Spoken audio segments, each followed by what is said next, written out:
It was a few weeks ago that the hay bales started creeping slowly away from the house. Every morning when I woke up, each had moved 100 feet from where it was before. I assumed it was pranksters with nothing better to do, so I ignored it. Within a few days, though, the bales began to approach the boundaries of the farm. I was tired of the whole game by then, and decided to move them back. It took a tedious hour to bring them all from where they were to over near the house again, and by the time I was done, I was ready to snap the neck of whatever little pissant was deciding to screw with me.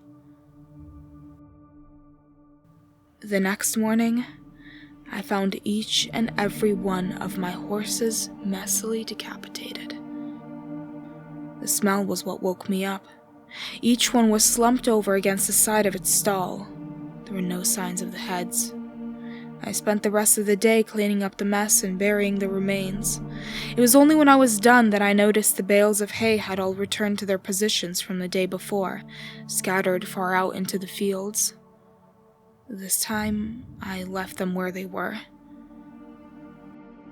That night, I sat on my porch with my shotgun in hand and a pot of coffee on the table beside me.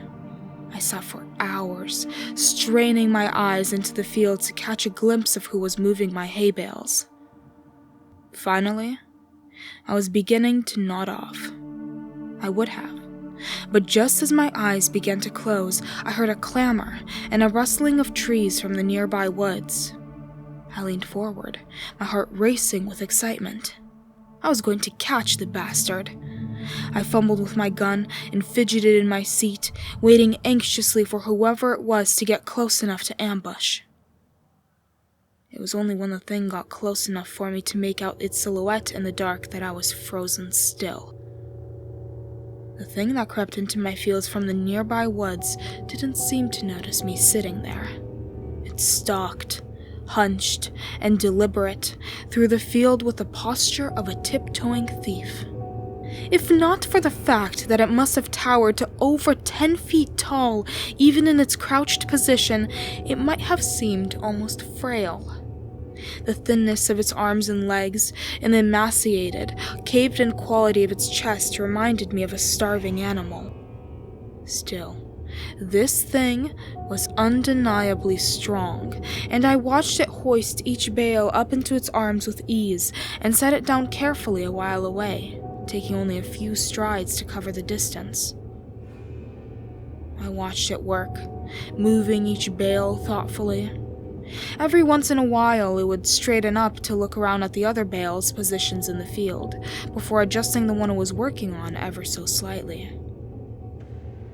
Before it left, it looked towards the house. I felt its eyes sweep over me in the dark, but whether it saw me or not, I couldn't tell. Then, it turned silently and crept back the way it came, disappearing into the dark of the woods. It took me an hour before I had the courage to move at all. I went inside after a while, but didn't sleep that night. It was only when the sun rose that I dared step off my porch into the fields. The hay bales were where it left them. Strangely, it didn't move them as far as it had in the previous days. They were approaching something invisible in the fields, and as I looked at them, I realized that they seemed to be marking some line. Indeed, as I walked around the house, I saw the distinct circle that they formed with me at the center. At first, I thought the bales were just being haphazardly moved away from the house, but now I could see that they were instead being moved towards some boundary. The thing was sending me a message. I slept uneasily that night, and only because I was exhausted. The next morning, the bales hadn't moved at all. They didn't move at all for the rest of that week, in fact. They were finally where the thing wanted them. I made myself sick trying to interpret them. Why would this thing expend so much energy moving my hay bales, and threaten me with such violence should I try to interfere? Killing my horses was just that, a threat. An intelligent threat, at that. It knew what would scare me, and it knew that I would understand the implications. The sound of an automobile working its way along the road to my farm one morning gave me a little rush of excitement. I'd been planning to abandon the farm since I saw the thing, but I couldn't hope to leave on foot without risking it treating me like it treated my horses. But if I could get in the car with whoever was coming my way, I might be able to escape before it could stop me. I didn't know or care who it was. I decided that the moment they stopped the car, I would jump in the passenger seat and tell them to get the hell out of there. I didn't get the chance.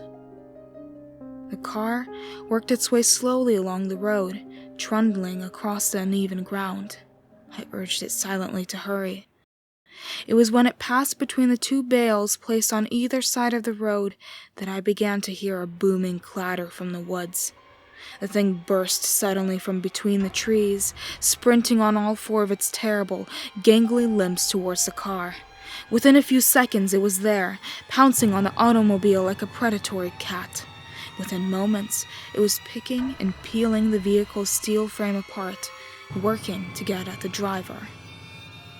The man, whoever he was, screamed all the while, and I could hear him even over the crunching of metal and the shattering of glass. It was only when the thing crushed him carelessly in its hand that the screaming stopped. It tossed him away and straightened up to look at me once again. In the sunlight, I could see the inhumanity of it. It was composed entirely of something awful and alive, which was lashed together in a messy semblance of a human form. Whatever it was made of looked so polished and hard that if it weren't for the minute writhing of the stuff, I'd think it was made of granite. The thing retreated back into the woods, and I was left to my shock. My eyes wandered to where the car sat, the engine still sputtering between two of the hay bales. Suddenly, I understood. The message was clear. I am this thing's captive, and I am not allowed visitors. Nothing may cross the borders it has set. I'm trapped here by the thing that stalks the fields, and it demands nothing except that I never leave. Still, I don't know if I can handle being that thing's canary. I've been thinking hard for the last few days since I saw it crush that man's chest and silence him before he could finish his scream. If I crossed the hay bale border, it'd probably do the same. It'd smash my skull before I could put my hands up to protect myself. It'd go and find a new pet, and probably keep looking until it found someone who could stand knowing that it was waiting just outside, watching it at all hours with its shiny insect eyes. I've been thinking hard for the last few days, and I might just make a run for it.